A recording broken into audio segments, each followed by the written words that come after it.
Poland में अगर आप टूरिस्ट वीज़ा अप्लाई करना चाहते हैं तो पोलैंड में रिफ्यूज़ल के क्या क्या कारण हो सकते हैं जब आपने वीज़ा अप्लाई करना है, इस वीडियो में मैं आपको डिटेल में बताने वाला हूं।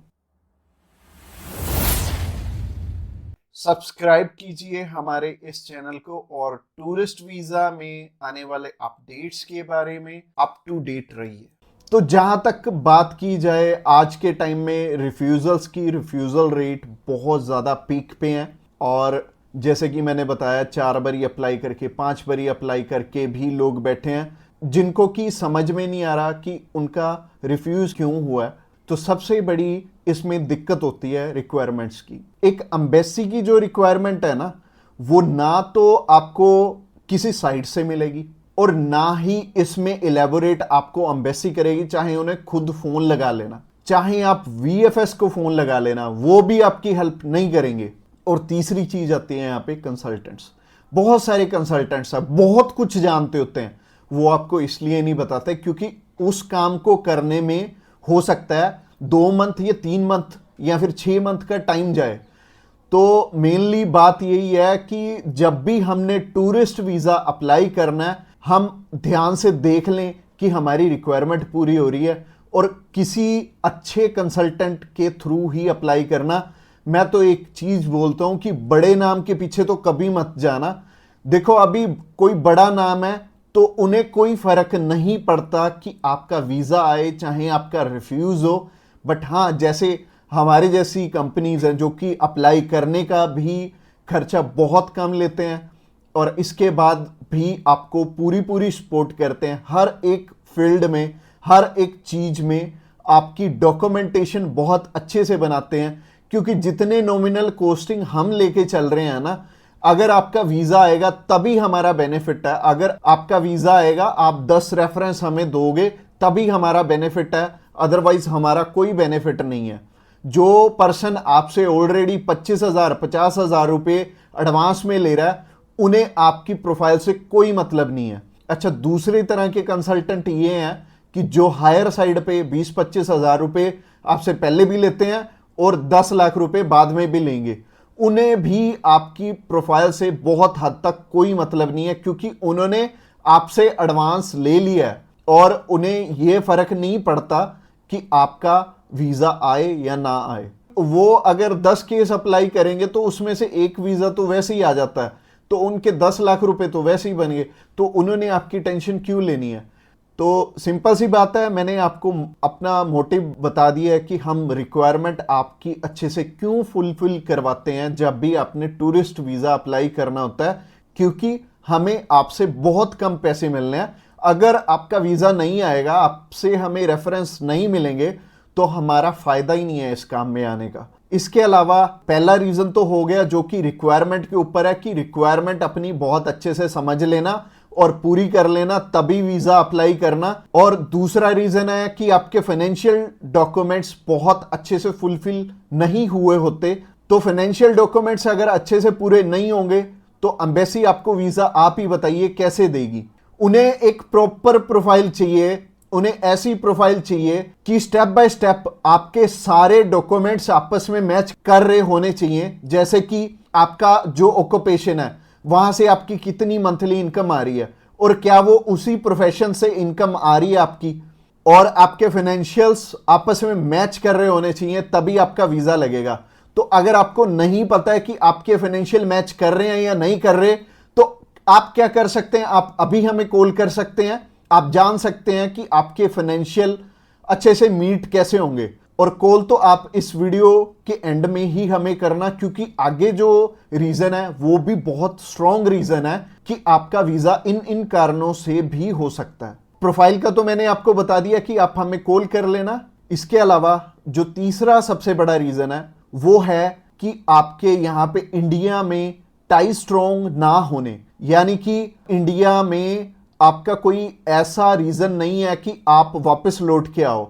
जैसे कि मैरिड है अगर कोई, तो उनकी वाइफ उनका रीजन बनती है वापस आने का, और अगर कोई अनमैरिड है उसको थोड़ी सी प्रॉब्लम ही आती है। बट इसका भी सोल्यूशन है कि आप बेटर है, अगर आप 20-21 साल के हो, 22 साल के हो, तो बाहर जाने के लिए मैरिज तो करोगे नहीं, तो कर क्या सकते हो, आप अपनी मम्मी या फिर अपने पापा में से किसी एक जने को अपने साथ में अप्लाई करवा लो।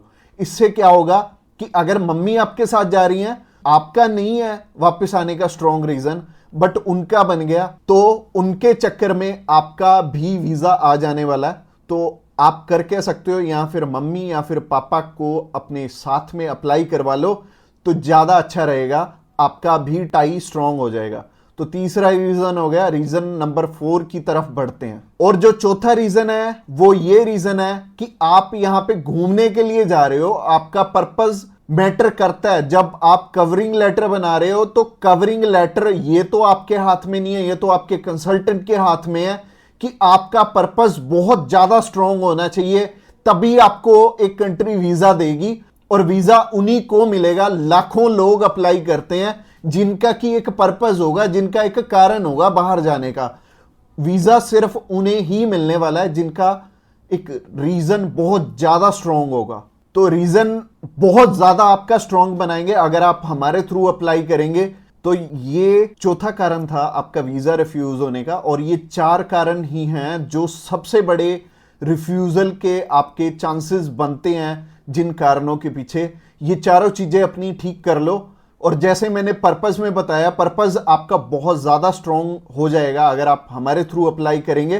तो अगर आप हमारे थ्रू अप्लाई करना चाहते हैं, आप जानकारी लेना चाहते हैं कि आपके रिक्वायरमेंट पूरी है, क्या आपके फैमिली टाइज स्ट्रांग है, तो आप अभी हमें कॉल करके पता कर सकते हैं कि क्या आपकी रिक्वायरमेंट अच्छे से पूरी है, क्या आपके फाइनेंशियल डॉक्यूमेंट जो कि सबसे ज्यादा इंपॉर्टेंट है आपस में मैच कर रहे हैं।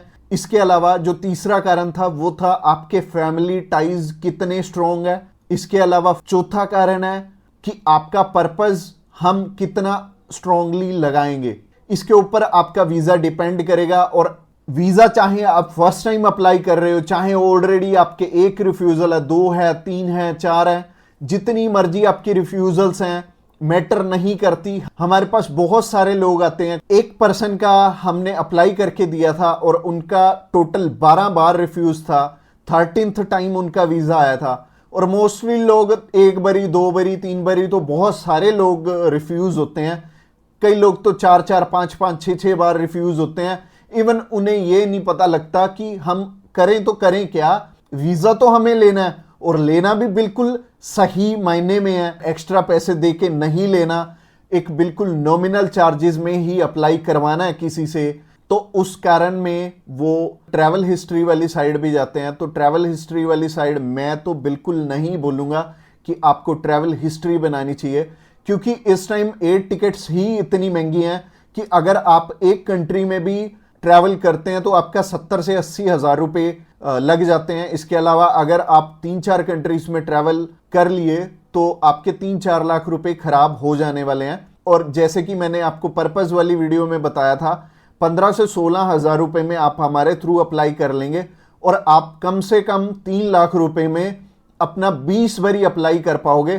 तो ट्रैवल हिस्ट्री पे बिल्कुल भी पैसे मत लगाना। इसके अलावा अगर आप हमें अभी कॉल करना चाहते हो, कॉल कर सकते हो नीचे दिए गए नंबर पे। और इसके अलावा आप हमें व्हाट्सएप पे भी मैसेज कर सकते हो। व्हाट्सएप पे मैसेज करने के लिए डिस्क्रिप्शन बॉक्स में लिंक है, उस लिंक पे क्लिक करते ही आप हमें मैसेज सेंड कर पाएंगे और हम भी आपकी inquiry as soon as possible हम लेने वाले हैं। और हमारी टीम्स ऑफ एक्सपर्ट्स हमेशा रेडी है और वो सारे टीम मेंबर्स को पर्सनली मैंने ही ट्रेंड किया हुआ है और आपकी हर एक ज़रूरत को वो समझेंगे और फिर उसी अकॉर्डिंग आपको गाइड करेंगे। और आपको बिल्कुल भी टेंशन नहीं लेनी, जब भी आपने वीज़ा अप्लाई करना है आप हमारे थ्रू इजीली कर सकते हैं। अगली वीडियो हमारी सी टाइप के वीज़ा के ऊपर रहने वाली है कि सी कैटेगरी में बहुत सारे हमारे पास ऑप्शन होते हैं अलग अलग, जिनके थ्रू की वीज़ा अप्लाई करने में हमारा पर्पस बहुत स्ट्रांग हो जाता है। तो सी टाइप में जैसे कि बिजनेस वीज़ा हो गया, स्पोर्ट्स वीज़ा हो गया, कल्चर वीज़ा हो गया, मेडिकल वीज़ा हो गया, तो ये सारे वीज़ा के बारे में हम बात करने वाले हैं, जो कि हमारी नेक्स्ट वीडियो रहने वाली है। तो आपने क्या करना है, हमारी नेक्स्ट वीडियो को भी जरूर ध्यान से देखना। Thanks a lot for watching this video till the end, और मिलते हैं किसी बढ़िया सी वीडियो में नेक्स्ट टाइम।